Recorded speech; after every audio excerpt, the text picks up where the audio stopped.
अब ये बातें मुझे समझ में आने लगी थी कि मांगने से मौत भी नहीं मिलती है।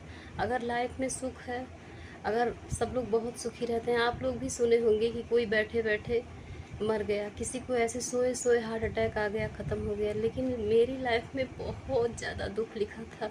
पापा तो बोल दिए, बड़े आसानी से बोले कि बेटा जाना, लक्ष्मीबाई बन के रहना। लेकिन मैं उस वक्त नहीं रानी लक्ष्मीबाई बन पाई जब मैं बहुत सुंदर थी, जब मेरे शरीर में शक्ति थी, तब तो मैं रानी लक्ष्मीबाई नहीं बन पाई। अब मैं एकदम बिल्कुल पूरी तरह से जलकर खाक हो चुकी थी। मैं पूरी तरह से बर्बाद हो चुकी थी। मैं शक्तिहीन हो चुकी थी। अब पापा की बातें मुझे एकदम खोखली नज़र आ रही थी। मैं रास्ते पर यही सोचे जा रही थी कि मैं लोगों का सामना कैसे करूँगी, अब क्या क्या होगा। बस रास्ते भर यही बातें। राधे राधे फ्रेंड्स, स्वागत है आप सभी का रंजना की दुनिया में। कैसे हैं आप सभी? आई होप आप सभी बहुत अच्छे होंगे फ्रेंड्स। माता रानी की कृपा आप सभी पर बनी रहे।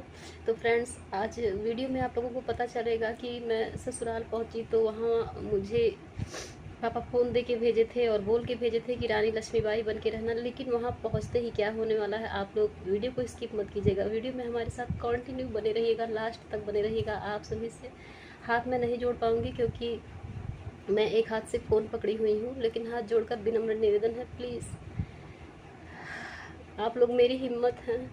नहीं तो मैं ये सब बातें नहीं बोल पाती। मैं वीडियो शुरू करने के पहले, मैं वीडियो बंद करने के पहले मुझे सारी बातें याद आती हैं और मैं कैसे कैसे बोलती हूँ ये तो मैं ही जानती हूँ फ्रेंड्स।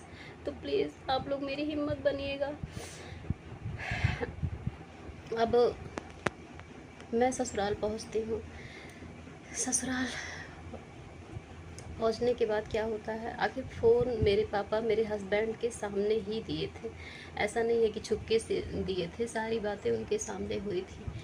लेकिन अचानक से वहाँ पहुँचने के बाद ऐसा क्या हो जाता है, कौन क्या कहता है, कुछ समझ में ही नहीं आता है। सबसे पहले तो लोगों की नज़रों को फेस कर पाना। लोग ऐसी नज़रों से देख रहे थे मुझे, एकदम मैं पूरी तरह से जलने के बाद पूरी तरह से चेंज दिख रही थी। जब मैं पहली बार ससुराल में पहुंची, जलने के बाद पहुंची, तो एकदम मैं पूरी तरह से चेंज थी। पहनावा, पोशाक, ये जो बाल है ये पूरा बॉय से कटा हुआ, एकदम मतलब पूरा एकदम आगे पीछे से एकदम पूरी तरह से कटा हुआ, और पूरे शरीर में पट्टी लिपटी हुई। और मैं नाइटी पहन के उसके बाद मैं ससुराल में पहुंचती हूँ। लोगों की भीड़ लग जाती है। फिर मुझे मेरे हस्बैंड कमरे में लेके जाते हैं। उसके बाद आधे घंटे बाद क्या होता है फ्रेंड्स, मेरे हस्बैंड आते हैं रूम में और कहते हैं कि फ़ोन दो मुझे, फ़ोन तुम्हारे पास नहीं रहेगा। हम कहे क्यों नहीं रहेगा, और पापा फ़ोन दिए हैं, हमको कोई ज़रूरत पड़ेगा। हम यहाँ पे आप लोगों से पहले ही बताए कि ऐसा कुछ नहीं था, कोई हमको मतलब एकदम पापा की बातें खोखली नज़र आ रही थी। हम बस यही जान लिए थे कि सोच लिए थे यही, चाहे जियादा चाहे मुआदा, तोहरे भरोसे बाटी क्रिया खिया। अब मैं पहुंच चुकी थी ससुराल अपने बेटी के लिए कि मैं कम से कम अपने बेटी के साथ तो रहूँगी। लेकिन अब वो लगे जिद करने, नहीं फ़ोन दो, नहीं फ़ोन दो। एकदम हम अपने मन ही मन सोचे जा रहे थे, अचानक ऐसा क्या हो गया। रास्ते भर हम फ़ोन लिए थे हाथ में, तब तो इनको कुछ नहीं हुआ है, अचानक ऐसा क्या हो गया। उसके बाद वो लगे हमसे फ़ोन छीनने। हम फ़ोन एकदम तेज़ से पकड़े हुए थे, जितनी शक्ति थी, शक्ति ही कहाँ थी मेरे अंदर, लेकिन फिर भी हम कोशिश कर रहे थे कि इनके हाथ में मेरा फ़ोन न जाए। तब तक ये जब हम ज़बरदस्ती करने लगे और वो भी ज़बरदस्ती करने लगे, तब तक नहीं फ़ोन पाते हैं तो वो हमको मारते हैं और मारने लगते हैं। फिर बाहर से कोई आता है और उनको पकड़ के ले जाता है। फिर उसके बाद हम तुरंत, अब हमको एकदम हम तय हो गए कि ये इंसान हमको अब मतलब वही तो कह रहा है, नहीं फ़ोन करना चाहिए था। लेकिन वही तो कहते हैं कि बार बार गलती पे गलती, गलती पे गलती हमसे हुए जा रही थी। हम समझ ही नहीं पा रहे थे उस वक्त कि कितना हम पागल हो गए थे। क्या बताएं, सिचुएशन, समय बड़ा बलवान होता है। समय बहुत ही, हम ये नहीं सोचे थे कि हमारी लाइफ इस कदर ऐसी हो जाएगी कि हम दूसरों को समझाते थे, और आज इस कदर लाइफ की हम दीनहीन, अपने आप को इतना कमज़ोर, अपने आप को ऐसा, मतलब कुछ शब्द ही नहीं है मेरे पास। हम पापा के पास फ़ोन किए, पापा उस वक्त ऑफिस में थे अपने। हम कहे पापा, और हमको यहाँ ले आके और फ़ोन छीन रहे थे, उसके बाद हमको मारने लगे हैं। अब पापा मेरे कैसे बर्दाश्त कर पाते। पापा 2-4 लोगों को और लिए और अपने ऑफिस वाली गाड़ी लिए और पापा पहुँच गए। 2 घंटे बीतते बीतते मेरे घर पहुँच गए। उसके बाद वहाँ पहुँचे तो यहाँ से जब 2-4-10 लोग गए तो वहाँ से भी 2-4-10 लोग इकट्ठा हुए। अब मेरे परिवार की, मेरे पापा के इज्जत की धज्जियाँ उड़ गई। जो कहा जाता है ना कि हम क्या ही बताएं, इतनी बेइज्जती लोग मिलकर किए, सारे लोग, कि कहा गया है ना अपने घर पे सब लोग राजा होते हैं, तो वो लोग अपने घर पे राजा थे। और मेरे पापा एक बेटी के पिता थे, मेरा भाई उस वक्त छोटा था। मेरे पापा बता रहे हैं आप लोगों से, इतने सीधे, इतने सज्जन, पुलिस थाना और झगड़ा लड़ाई से कोसों दूर रहने वाले बहुत ही सीधे व्यक्ति मेरे पापा। सामाजिकता कूट कूट भरी हुई थी। और मायके में एक मेरी कुंवारी सिस्टर थी, जिसको लेकर के सब लोग बहुत बात करते थे कि इसकी बड़ी बहन जल गई, इसकी शादी कैसे होगी। और मेरे ससुराल में मेरी एक छोटी ननद थी, वो भी कुंवारी थी, उनकी भी शादी। मतलब इन सब चीज़ों में अब यहाँ पे ये सब बातें होने लगी। फिर मैं एकदम उस वक्त थर थर थर थर काँप रही थी। अब ये हुआ कि उन लोगों का यही बात था कि ये अब अपने मायके वालों से कोई रिश्ता नहीं रखेंगी, इनके पास फ़ोन नहीं रहेगा। और वहाँ पे लोग कहने लगे कैसे आप ये बोले, क्यों आप फ़ोन दिए, ये वो, हम लोग यहाँ ले आए हैं, हम लोग जैसे मर्जी करेगा वैसे रखेंगे, आप लोगों को इंटरफेयर करने की कोई ज़रूरत नहीं है। फिर वहाँ पे सब लोग पूछने लगते हैं, मेरे मिश्रा अंकल रहते हैं, एक पापा के स्टाफ के 2-3 लोग रहते हैं। फिर हमसे सब लोग पूछते हैं कि बेटा अभी भी समय है, तुम अपने लाइफ का डिसीजन ले सकती हो, और तुम ये सोच लो अच्छी तरह से, तुम यहाँ रह नहीं पाओगी, और सोच लो अभी भी समय है, हम लोग आए हैं, हम लोग के साथ चलो। पापा कहे कि बेटा ऐसा नहीं है कि हम तुमको रख नहीं पाएंगे, हम तुमको आजीवन रख लेंगे, तुम चलो, तुम यहाँ नहीं रह पाओगी, ये लोग तुमको मार डालेंगे। लेकिन हम फिर वही बात कहते हैं कि नहीं, हम नहीं जाएंगे। हमारे मुंह से यही बात निकलता है कि हम नहीं जाएंगे। तो मेरे ससुराल वालों को इस बात से तुरंत वो लोग कहते हैं अगर ये नहीं जाएंगी तो इनको अपने मायके से कोई रिश्ता नहीं रखना है। आप लोग जो फ़ोन दिए हैं वो फ़ोन ले जाइए, ना तो फ़ोन, ना तो बातचीत, ना तो कुछ, बताओ तुमको मंजूर है। अब हम बहुत असमंजस में, बहुत दुविधा में पड़ते हैं। अंदर ही अंदर बहुत ज़्यादा सहम रहे थे, बहुत ज़्यादा डर रहे थे, लेकिन अब हमको निर्णय लेना ही लेना था। हम कहे हाँ, हमको मंजूर है, हम नहीं बात करेंगे, हम नहीं आएंगे जाएंगे, ना कोई आए जाए, ना हम बात करेंगे, बस हम यहीं रहेंगे, हमको सब मंजूर है। जो भी आप लोग बात कह रहे हैं सब हमको मंजूर है। क्योंकि हमको समझ में आ गया था कि अब मांगने से मौत तो मिलने वाली नहीं है, और यहीं जीना है, यहीं मरना है, चाहे जैसे वो मारें पीटें। अब कितना भी चाहे जैसे हम जानवर की तरह खाएंगे, जानवर की तरह रहेंगे, लेकिन अब हमको यहाँ से आ गए हैं तो फिर हमको चाहे जो मुसीबत हो, हम अपनी बेटी के लिए जितने दिन रहें, ज़िंदा रहें, हम चाहे जो मुसीबत रहेगा हम सहेंगे, लेकिन अब हम नहीं जाएंगे। फिर पापा बहुत ज़्यादा बोलते हैं, ये लोग जलने वाला भी बात शुरू करते हैं कि ऐसे ऐसे वो जल गया होता, ये कि इनको शोर करना चाहिए था, इनको बुलाना चाहिए था, बाहर भाग जाना चाहिए था। वो लोग मतलब अपनी अपनी बात करने लगे। उस समय सोचने और समझने का इतना शक्ति नहीं होता। पता है हम भी बाद में यही सोचे कि हमको भाग जाना चाहिए था, लेकिन उस समय दिमाग, कहा गया है ना, विनाश काले विपरीत बुद्धि। जब ऐसा कुछ सिचुएशन आता है तो दिमाग काम करना ऑटोमेटिक बंद कर देता है। हम खुद नहीं समझ पाते हैं कि ऐसा हुआ कैसे। हम खुद परेशान रहते हैं, हम मतलब सोच ही नहीं पाते हैं कि हे भगवान, हमसे ऐसा हो गया, हम ऐसा कर बैठे। लेकिन उस वक्त दिमाग मति भ्रष्ट हो जाती है पूरी तरह से, और होश कब आता है, जब हम अपना सब कुछ खो देते हैं, तब हमें होश आता है। उतने देर के लिए भगवान को कुछ कहा नहीं जा सकता है। भगवान जो भी करते हैं उनकी मर्जी, जान लीजिए कि सब कुछ उन्हीं के हाथ में है, और वो जो भी करते हैं सब बहुत अच्छे के लिए करते हैं।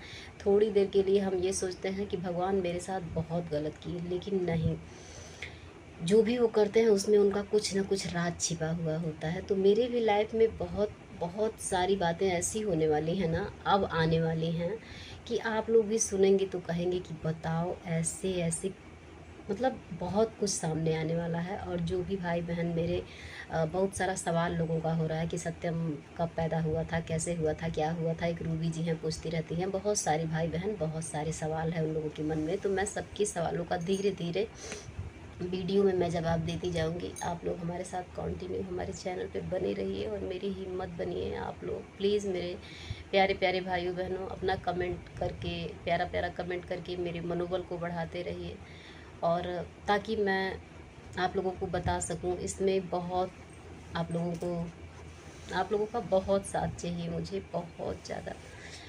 उसके बाद ये तो मैं बोल देती हूँ, फिर जिस बेटी के लिए मैं जाती हूँ, अब मुझे आ गया था, वो समय आ गया था मेरे सामने कि ससुराल और मायके में से किसी एक को हमको चुनना है, और हम ससुराल को चुने। क्योंकि यहाँ बहुत सारी जो भी रिश्तेदार, जो भी औरतें आती थी, हमको देखने आती थी, वो लोग यही कहती थी कि मर जाएंगी, नैहर एक मरल पोतनहर होला, ससुराल में चाहे लतवे से घिरियावत समझ ले जाइ हैं, तब वो इनका मुक्ति हो जाई। ऐसे वैसे मतलब वो दकियानुसी बातें होती थी। वही सब बातें मेरे माइंड में कहीं ना कहीं प्रवेश कर चुकी थी। बता तो रहे हैं, जैसा देश वैसा भेष, जिस देश भेष में आप रहेंगे उसी तरह का जैसा मूड हो वैसा मंजर होता है। तो मंजर के हिसाब से मेरा मूड चेंज होता रहता था। लोगों की बातें सुन सुन करके मैं एकदम, अब तो मैं ये ठान ली थी कि मुझे अब यहीं रहना है, हर हाल में यहीं रहना है, चाहे जो होगा मैं सहन करूँगी, कुछ भी होगा। जो जलते वक्त जलन, जो पीड़ा, जितना दुख, अब दुख सहते सहते ये जान लीजिए कि मैं एक तरह से मजबूत ही हो गई थी। बस कुल मिला जुला के यही बात है। उसके बाद पापा फ़ोन लेके यहाँ आ जाते हैं। फिर मेरी मम्मी क्या करती हैं, मेरी मम्मी बोली कि जब छवि तुम्हारे पास नहीं आएगी तो मम्मी टॉफ़ी, चॉकलेट और नमकीन वगैरह, खाने पीने का बच्चों वाला सामान बहुत सारा मम्मी हमको दे के भेजी थी कि ऐसे मतलब उसको दोगी तुम तो वो तुम्हारे पास आएगी। और यहाँ जब छवि को हम पहली बार देखे और छवि को ऐसे ऐसे करके बुलाए, तो छवि एकदम पलट के हमको देख नहीं रही थी, छवि हमको पहचान नहीं रही थी। छवि एकदम मतलब उसको लग ही नहीं रहा था कि ये मेरी मम्मी है। फिर दूसरे दिन, तीसरे दिन क्या होता है कि अब मेरे हस्बैंड की मजबूरी हो जाती है कि मुझे खाना खिलाना, मुझे ले जाके शौचालय में पानी देना, पकड़ के ले जाना, और मुझे नहलाना, क्योंकि वो ले गए थे, ज़बरदस्ती लेके यहाँ से गए थे। तो पूरा जिम्मेदारी उनका बनता था। इसमें बहुत सारे लोग बहुत सारी बातें भी करते थे, जैसे घर में सास, ननद, जो भी रिश्ते वाले लोग थे, सब लोग मतलब देख करके बहुत सारी बातें करते थे। ऐसा नहीं है कि उनको नहीं, क्या कहें अब हम, लेकिन वो ज़बरदस्ती, उनको ऐसा करने के लिए हम प्रेरित नहीं किए थे, वो ज़बरदस्ती ले गए थे। और हम शक्तिहीन थे तो करेगा कौन, उनकी मजबूरी थी, उनको करना था। और यहाँ पापा ये बोल के गए थे कि अगर किसी लापरवाही के वजह से मेरी बेटी की को कुछ हुआ तो फिर, लेकिन पापा तो इतना कह के गए थे, लेकिन मुझे ये पता था कि अब जो भी होगा देखा जाएगा। अब बस ये जान लीजिए, मैं पूरी तरह से अंदर ही अंदर हिम्मत बना रही थी कि चलो मरना होगा मर जाएंगे, जीना होगा जी जाएंगे, लेकिन यहाँ से अब हमको हिलना नहीं है। यही सब बातें हैं। अब हम छवि को जब बुलाते हैं तो छवि एकदम अवॉइड करती है। अब ये देख के कि बताओ, मेरी बेटी मुझे पहचान नहीं रही है, जिस बेटी के लिए हम छोड़ के आए हैं, इतने इस विकट स्थिति में यहाँ पे आए हैं, वो बेटी तो हमको पहचान ही नहीं रही है। फिर ऐसे ऐसे करके 2 दिन 4 दिन ऐसे ऐसे बीतता है। तो हम जब अंदर से रूम से बाहर देखते थे कोई है नहीं और छवि टहल रही है, तो छवि को बाबू बाबू करके और एक टॉफ़ी हाथ में लेके ऐसे टॉफ़ी दिखा के ऐसे ऐसे बुलाने लगे। तो वो धीरे धीरे एक एक कदम करके आगे बढ़ना शुरू की और धीरे धीरे मेरी तरफ आने लगी। तो हम उसको अपने बेड पे बिठा के उसको टॉफ़ी देते, प्लेट में नमकीन देते और चीज़ें 2-4 तरह का देते कि जितने देर ये खाएगी कम से कम उतनी देर तो मेरे पास रहेगी। तो उतनी देर वो खाती, जब एक एक उठा के, छोटी सी बच्ची थी अभी, तो धीरे धीरे खाती थी। अब उतने देर हमको ऐसा लगता था ना, हम रोते रहते थे। वो मेरी फीलिंग कहाँ समझ रही है मासूम बच्ची। लेकिन हम जितने देर वो खाती थी, जितने देर मेरे पास रहती थी, उतने देर मुझे वो सुकून मिल रहा था जो मेरे मायके में पूरा सब कुछ, सारा सेवा, सारा भाव, सारा खाने पीने का सब व्यवस्था, मतलब टोटल व्यवस्था वहाँ पे थी। वो सुकून वहाँ मुझे नहीं मिल पा रहा था। जितनी देर मेरे सामने मेरी छवि बैठी रहती थी, जो सुकून मुझे मिलता था, वो सुकून मुझे इन 3-4 महीनों में नहीं मिल पाया था। भले ही मेरी छवि मुझे पहचान नहीं रही थी, लेकिन मुझे एक अजीब सा सुकून मिल रहा था कि चलो मेरी बेटी। मैं तड़प रही थी उतने दिन, मैं अपने छवि के लिए इतना तड़फी कि मैं आप लोगों से क्या ही बताऊं फ्रेंड्स। फिर मिलते हैं आप लोगों से नेक्स्ट वीडियो में। वीडियो काफ़ी लंबा हो रहा है। आप लोग अपना ख्याल रखिएगा, साथ और सहयोग बनाए रखिएगा। Bye bye, see you, Radhe Radhe, जय श्री राधे कृष्ण।